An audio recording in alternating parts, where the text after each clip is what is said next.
जय महाराष्ट्र मित्रांनो, latest government job update तुमच्यासाठी घेऊन आलोय। महावितरण या कंपनीतर्फे अपडेट आलाय। खासियत याची अशी की 5300 प्लस वॅकन्सी आहे। मग यासाठी कशा प्रकारे अप्लाय करायचं, कोण कोण अप्लाय करू शकतंय, एक्झाम कशी होणार आहे, अप्लाय कसं करायचं, सगळी माहिती डिटेल मध्ये समजून सांगतोय। त्यामुळे जागा जास्ती आहे, गव्हर्नमेंट जॉब आहे। व्हिडिओ पूर्ण बघा, डिटेल मध्ये समजून सांगतोय। त्याआधी चॅनलवर नवीन आला असाल, आयकॉनिक मराठी चॅनल सबस्क्राइब केलं नसेल तर करून ठेवा। नवीन job update, income ideas, business idea भरपूर सारे व्हिडिओज आणतोय। चला तर बघूया डिटेल मध्ये।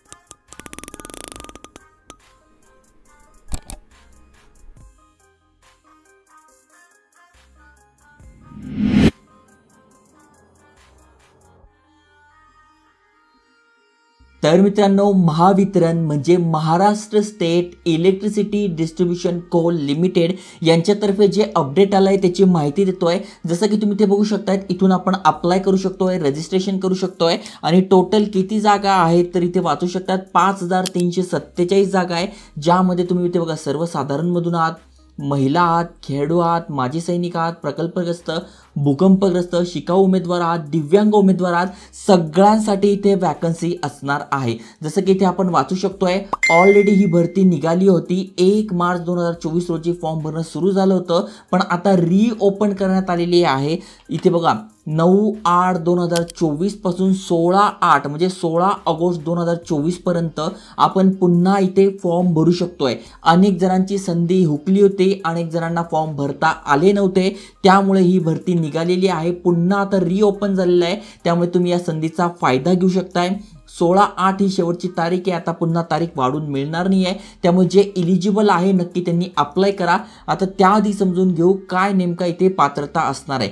जसं की तुम्ही ते वाचू शकणार आहात, टोटल पदसंख्या इथे 5347 आहे। त्यामध्ये सर्वसाधारण मधून तुम्ही येतात। जसं की इथे बघा कास्टनुसार सुद्धा दिलेलं आहे। 1762 जागा आहे, महिलांसाठी 1604 जागा आहे, खेळाडूंसाठी 268 आहे, माजी सैनिकांसाठी 802 आहे, प्रकल्पग्रस्तांसाठी 268, भूकंपग्रस्तांसाठी 107 जागा आणि दिव्यांग उमेदवार तुम्ही असाल तर 536 जागा, अशा भरपूर साऱ्या जागा आहे। त्यामुळे जे एलिजिबल आहे नक्की त्यांच्यापर्यंत तुम्हाला हे शेअर करायचं आहे। जसं की इथे बघू शकताय, शैक्षणिक पात्रता पण इथे सोपी आहे। फक्त तुमचं 10+2 म्हणजे 12वी झालेलं आहे किंवा डिप्लोमा झालेला आहे किंवा सिमिलर एक्झाम तुम्ही पास केलेली आहे आणि सोबत महाराष्ट्र राज्य व्यावसायिक परीक्षा मंडळ यांचं प्रमाणपत्र तुमच्याकडे आहे तर तुम्ही इथे अप्लाय करू शकताय। तुम्ही इथे पात्र आहे। आता तुमची जी वयोमर्यादा आहे ती दिनांक 29/12/2023 रोजी कॅल्क्युलेट होणार आहे। म्हणजे तुमचं वय 18 ते 27 आहे, तुम्ही अप्लाय करू शकताय। पण इथे वयामध्ये पण सूट दिलेली आहे। जसं की तुम्ही बघू शकताय 5 वर्षांची सूट इथे दिलेली आहे। दिव्यांग उमेदवार 45 वयापर्यंत अप्लाय करू शकताय, माजी सैनिक 75 वयापर्यंत अप्लाय करू शकताय। हे तुम्हाला इथे बघून घ्यायचं आहे। त्यानंतर इथे मानधन कसं असणार आहे त्याच्याबद्दल पण दिलेलं आहे। जसं की तुम्ही ते वाचू शकतात, प्रथम वर्षाला 15,000 रुपये तुम्हाला स्टायपेंड दिलं जाणार आहे, दुसऱ्या वर्षाला 16,000 रुपये पेमेंट असणार आहे, तिसऱ्या वर्षाला 17,000 असणार आहे। कारण की पहिल्या 3 वर्षासाठी ही कंत्राटी भरती असणार आहे। जसं की तुम्ही ते वाचू शकतात, पहिले 3 वर्ष जे आहे ते कॉन्ट्रॅक्ट बेसिसवर आहे आणि त्यानंतर तुमची इथे परमनंट भरती होणार आहे। म्हणजे 3 वर्ष तुम्हाला कॉन्ट्रॅक्टवर काम करावं लागेल, त्यानंतर इथे परमनंट जॉब असणार आहे। महत्त्वाच्या तारखा ऑलरेडी तुम्हाला सांगून झालेल्या आहे। जसं की 9 ऑगस्ट पासून 16 ऑगस्ट पर्यंत तुम्ही फॉर्म भरू शकताय। खाली स्क्रोल केल्यानंतर सगळी माहिती तुम्हाला दिसून जाईल। इथे फी पण आहे, जसं की तुम्ही ते वाचू शकतात।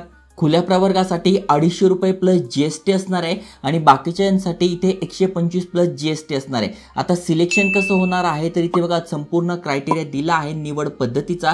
सगळ्यात आधी तुमची इथे एक्झाम होणार आहे, ऑनलाईन एक्झाम असणार आहे, ज्यामध्ये 130 प्रश्न विचारले जाणार आहेत। 150 मार्कासाठी 120 मिनिटं तुम्हाला मिळणार आहे। मग त्यासाठी कुठले कुठले सब्जेक्ट आहेत त्याची इथे तुम्हाला माहिती मिळून जाईल। ही निगेटिव्ह मार्किंग बेस असणार आहे, त्यामुळे तुम्हाला पेनल्टी लागू शकते। 0.25 हे निगेटिव्ह गुण इथे असणार आहे। ही एक्झाम झाल्यानंतर म्हणजे ऑनलाईन परीक्षा झाल्यानंतर तुमचे डॉक्युमेंट वगैरे चेक केले जातात आणि तुम्ही इथे जॉईन होतात। बाकी सगळी माहिती इथे दिली आहे। अप्लाय कसं करायचं ते पण सांगतोय। जस्ट तुम्हाला IBPSच्या वेबसाईटवर यायचं आहे, डिस्क्रिप्शनमध्ये लिंक टाकली आहे, त्यावर जस्ट तुम्हाला न्यू रजिस्ट्रेशनवर क्लिक करायचं आहे आणि हा फॉर्म भरून घ्यायचा आहे। जसं की बघा तुमची बेसिक माहिती, photograph, signature, details, preview upload करून पेमेंट करून तुम्हाला हा फॉर्म 16 तारखेच्या आत भरून घ्यायचा आहे। मी तर म्हणेल 12 तारखेपर्यंत भरून टाका, नंतर साईट लोड घेते, ओपन होत नाही, त्यामुळे अनेकांना अनेकांना फॉर्म भरायला अडचण येते, तर पुन्हा संधी मिळते आहे, भरपूर साऱ्या जागा आहे आणि अनेकांसाठी आहे, त्यामुळे जे एलिजिबल आहे त्यांच्यापर्यंत शेअर करा आणि अशाच अपडेटसाठी आयकॉनिक मराठी चॅनल सबस्क्राईब करून ठेवा. जय हिंद, जय महाराष्ट्र.